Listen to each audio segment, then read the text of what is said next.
This is John's Gem in Revelation, number 142, drawn from Revelation chapter 12, and in particular the first 6 verses, about the woman, her child, and the dragon. Chapters 12 to 14 constitute the central story of the book of Revelation, and a mighty strange story it is. More even than the rest of the book, it is concerned with the context to which John was writing.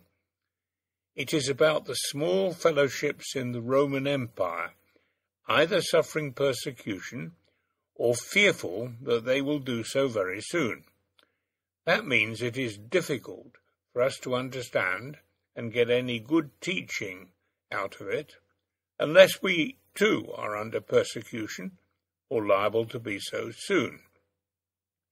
Probably the majority of you who read this, or listen to it, are not in that situation, but some of you are.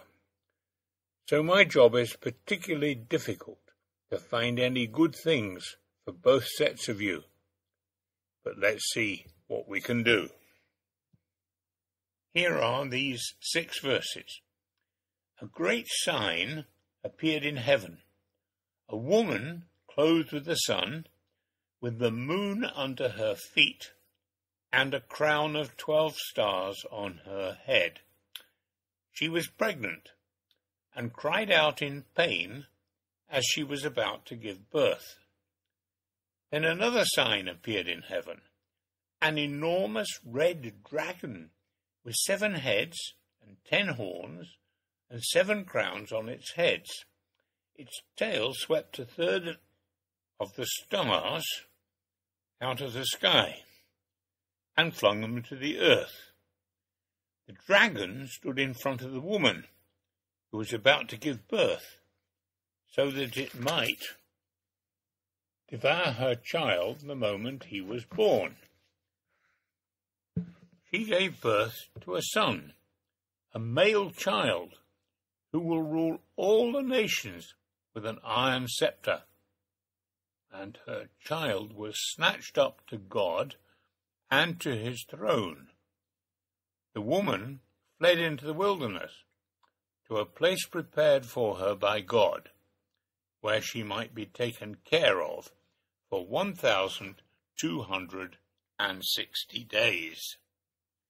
The easiest identification is the boy child, who must be Jesus, identified by the reference to Psalm 2 and verse 9. The one must be those who believed in Israel.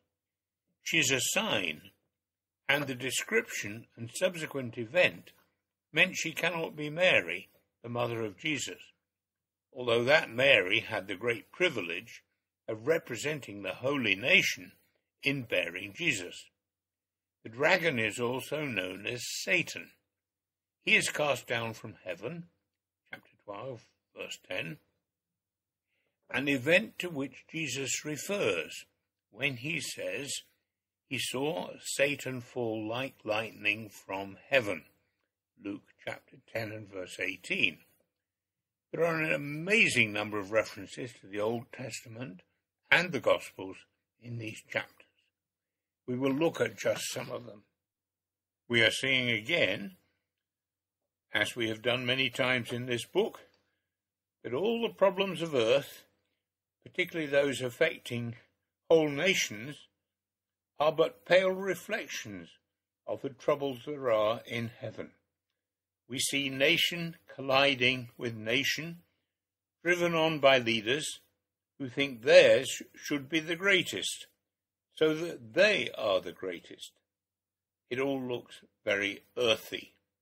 Revelation teaches us that there is another higher realm in which such things also happen. The church was under attack from the Roman authorities, and the future would probably be even worse. But the church would find refuge in the wilderness. Not the real wilderness, as Israel had done centuries earlier when they fled from Egypt and Pharaoh. It had been an ordeal then, and it would be in the next few years.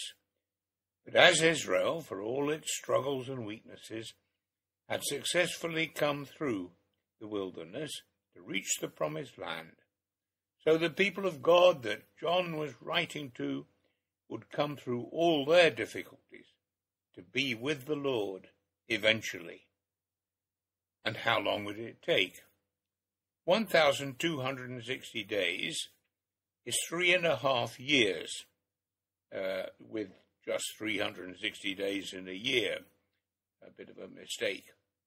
A complete period of time was 7 years, so this was a shortened version of what it might have been. This was an encouragement for them. For us, persecutions never last forever, and the church often emerges from them stronger than it was when they started. That is the encouragement that you must take from these verses if you're in a part of the world where there is persecution now. If you're in a part of the world where there is no serious persecution, you must pray for your brothers and sisters where there is, and be prepared to give them practical aid whenever possible.